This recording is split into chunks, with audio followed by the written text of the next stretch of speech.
या मालिकेच्या आजच्या भागात आपण पाहणार आहोत जयश्रीने तिच्या खोलीमध्ये मोठ्या आवाजात गाणी लावलेली असतात आणि त्या गाण्यांवर ती डान्सची प्रॅक्टिस करत असते आणि त्याच वेळी माधवराव त्या ठिकाणी येतात. तर जयश्री डान्स करता करता त्यांच्याच कानाखाली मारते. त्यामुळे ते तिच्यावर खूप चिडतात आणि तिला विचारतात की हे काय चाललंय तुझं. तर ती घाबरून म्हणते की काही नाही, मी डान्सची प्रॅक्टिस करते. तर ते ती गाणी बंद करतात आणि विचारतात की अगं कशासाठी. आणि त्यावर जयश्री सांगते की आता पुढे मागे आपल्याला तनयाचं डोहाळे जेवण करावं लागेल ना, मग तिच्या डोहाळे जेवणात मी डान्स करायला नको का.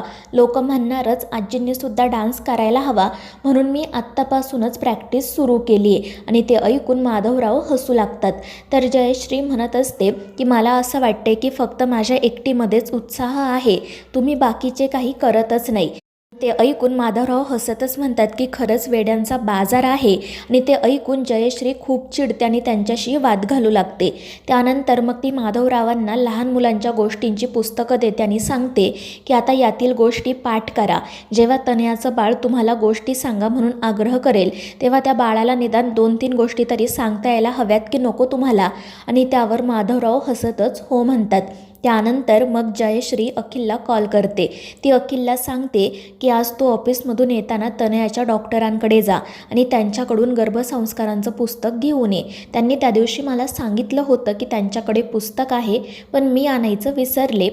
तू येताना घेऊन ये. आणि त्यावर अखिल हो म्हणत फोन ठेवून देतो. माधवराव मात्र जयश्रीचा हा उत्साह बघून हसत असतात. तर दुसरीकडे वसुंधरा आणि आकाश वेश बदलून तनयाच्या त्या डॉक्टरांकडे जातात. ते दोघेही जण घाबरलेले असतात, परंतु तनयाचं नेमकं काय सत्य आहे हे त्यांना जाणून घ्यायचे असते. त्यानंतर ते रिसेप्शनवर जात चौकशी करतात. तर ते रिसेप्शनिस्ट त्यांना विचारत असते की तुम्ही अपॉइंटमेंट घेतली आहे का. आणि ते ऐकून आकाश घाबरतो. काय बोलावं त्याला सुचत नाही. त्याने हातावर सगळं लिहून आणलेलं असतं आणि तो तेच बोलायचा प्रयत्न करतो. तर वसुंधरा त्याला सांगते की मी अपॉइंटमेंट घेतली आहे. आणि ते दोघेजण अचानक मराठीत बोलतायत हे बघून ती रिसेप्शनिस्ट विचारते की तुम्हाला मराठीसुद्धा येतं का. तर आकाश म्हणतो की हो, आम्ही 16 वर्ष मुंबईत राहतोय म्हटल्यावर मराठी यायलाच हवं ना. आणि मग त्यानंतर वसुंधरा सांगते की वसुधा राजपूत नावाने अपॉइंटमेंट आहे, तुम्ही बघा. आणि त्यावर ते रिसेप्शनिस्ट म्हणते की हो आहे, तुम्ही जाऊन डॉक्टरांना भेटा. आणि मग त्यानंतर ते दोघेजण डॉक्टरांकडे जाण्यासाठी निघतात. जेव्हा ते डॉक्टरांच्या केबिनमध्ये जातात तेव्हा वसुंधराने डोक्यावर पदरच घेतलेला असतो. ती रडतच म्हणत असते की डॉक्टर माझी मदत करा, मला तुमच्या मदतीची खूप गरज आहे. त्यामुळे त्या डॉक्टर काय झालं हे विचारू लागतात. तर वसुंधरा आणि आकाश नाटक करत सांगू लागतात की लग्नाला इतकी वर्ष झाली पण तरीही आम्हाला मूल होत नाही आहे. आणि मग वसुंधरा म्हणते की माझ्या सासूला मुलगा हवा आहे. आणि त्यावेळी डॉक्टर म्हणतात की काही काळजी करू नका, मी तुम्हाला काही टेस्ट करायला सांगते, त्या टेस्ट करा. तर वसुंधरा म्हणते की नाही डॉक्टर, मला टेस्ट करायच्या नाही आहेत, मला तुम्हाला वेगळं काहीतरी विचारायचं आहे, पण मला खूप भीती वाटते. तर त्या डॉक्टर म्हणत असतात की काय बोलायचं आहे बोला तुम्ही. आणि मग वसुंधरा त्यांना विचारते की तुम्ही मला प्रेग्नंट असल्याचं खोटं सर्टिफिकेट देऊ शकता का. आणि ते ऐकून त्या डॉक्टर मोठ्याने ओरडतात काय काय बोलताय तुम्ही, खोटं सर्टिफिकेट कसं काय देईल मी तुम्हाला. आणि ते ऐकून आकाश आणि वसुंधरा घाबरतात. आणि मग आकाश पटकन म्हणतो की जसं तुम्ही तनया ठाकूरला दिलं तसं. आणि ते ऐकून त्या डॉक्टरांच्या पायाखालची तर जणू जमीनच सरकते. त्या घाबरून विचारतात की काय, तुम्हाला कसं कळलं. आणि त्यांचा तो प्रश्न ऐकूनच वसुंधरा आणि आकाशला सत्य लक्षात येतं. आणि मग त्यानंतर वसुंधरा त्या डॉक्टरांना असं सांगते की मला विशाखा भाभींकडून कळलं, त्यांनीच मला सांगितलं की तुम्ही त्यांची मदत केली आहे आणि त्यांनी सांगितल्यामुळेच मी इथे आली आहे, प्लीज मला मदत करा. आणि विशाखाचं नाव ऐकल्यावर त्या डॉक्टर एकदम रिलॅक्स होतात. त्या म्हणतात की ठीक आहे, मी करते तुम्हाला मदत, मात्र त्या बदल्यात खूप पैसे द्यावे लागतील. आणि ते ऐकून आकाश म्हणतो की तुम्ही पैशांची तर अजिबात काळजी करू नका, मी माझी गावाकडची जमीन विकेल, हवेली विकेल, तुम्हाला वाटेल तितके पैसे देईल, पण तुम्ही माझ्या बायकोला सर्टिफिकेट द्या. आणि त्यावरती डॉक्टर हसतच म्हणते की ठीक आहे, काळजी करू नका. त्यानंतर वसुंधरा म्हणते पण फक्त सर्टिफिकेट नको आहे, माझी जेव्हा सासू इथे येईल तेव्हा त्यांना सोनोग्राफीसुद्धा दाखवायला लागेलच ना. त्यावर डॉक्टर हसतच म्हणतात की काही काळजी करू नका, ते सुद्धा काम होऊन जाईल. तर वसुंधरा विचारते पण कसं. आणि मग त्यावरती डॉक्टर सांगते की आपण आधीच एक प्रेग्नंट बाई आतमध्ये घेऊन जाऊयात, मी तिचीच सोनोग्राफी करेल आणि ते बाहेर मॉनिटरवर तुमच्या सासूला बाळ दिसेल. आणि ते ते ऐकून वसुंधरा आणि आकाशच्या मग सगळाच प्रकार लक्षात येतो आणि मग ते दोघेजण तेथून बाहेर पडतात. परंतु त्याच वेळी अखिल त्या ठिकाणी आलेला असतो आणि तो डॉक्टरांच्या केबिनकडे जाण्यासाठी निघतो. मात्र तो खूप गडबडीत असतो आणि त्यामुळे त्याचा आकाशला धक्का लागतो. वसुंधरा पटकन तिच्या डोक्यावरचा पदर बाजूला घेते, परंतु समोर अखिल आहे हे बघताच ती पदर खाली घेते आणि खूप घाबरते. तर आकाशही घाबरूनच अखिलकडे बघत असतो.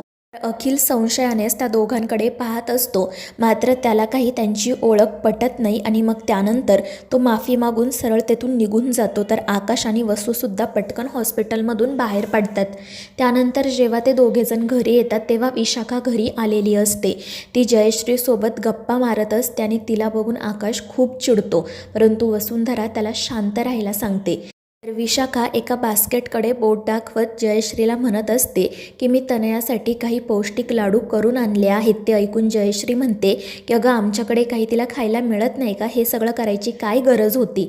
तर विशाखा म्हणते अगं तसं नाही, पण ती वसुंधरा माझ्या मुलीची नीट काळजी घेते की नाही काय माहिती, म्हणून मग मी आपले थोडेसे लाडू करून आणले.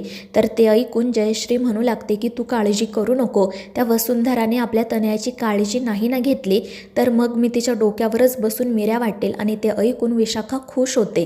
तितक्यात वसू आणि आकाश त्या दोघींच्या जवळ येतात, पण विशाखा त्यांच्याकडे बघतही नाही आणि सरळ तेथून निघून जाते. तर जयश्री त्यांना विचारत असते की कुठे गेला होता तुम्ही. त्यावर आकाश म्हणतो की वसुंधरा माझ्यासोबतच होती, आम्ही बाहेर होतो, आणि त्यामुळे जयश्री जास्त काही विचारत नाही. मात्र आकाशला खूप वाईट वाटत असते. तो जयश्रीला सांगायला जाणारच असतो, मात्र वसू त्याला थांबवते आणि खोलीत घेऊन जाते. आकाश तिला म्हणत असतो की वसुंधरा मला हे सगळं नाही सहन होते, कोणीतरी माझ्या आईबाबांना फसवते, ही गोष्ट मी कशी काय सहन करू.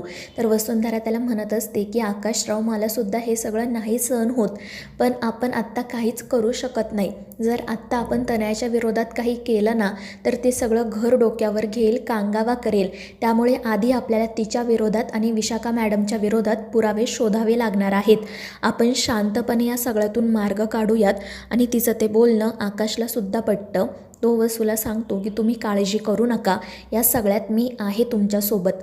दुसरीकडे विशाखा आणि तनया खोलीमध्ये बसून बोलत असतात.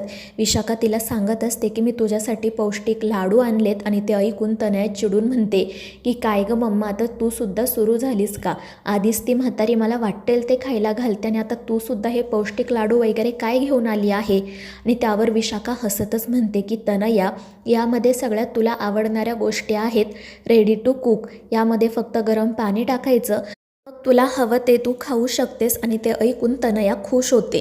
त्यानंतर मग विशाखा तनयाला सांगते की या ठाकूरांकडून आता आपल्याकडे भरपूर पैसा येणार आहे, कारण मी एका क्लायंटला अखिलकडे पाठवलं आहे, आणि मग ती त्या क्लायंटच्या मार्फत कसा पैसा आपल्याकडे येईल हे सगळं तनयाला सांगते. आणि ते ऐकून तनया खुश होते. तितक्यात अखिल त्या ठिकाणी येतो. तर विशाखा लगेच टॉपिक बदलते, अखिलसोबत एकदम प्रेमाने बोलते आणि मग त्यानंतर तेथून बाहेर पडते.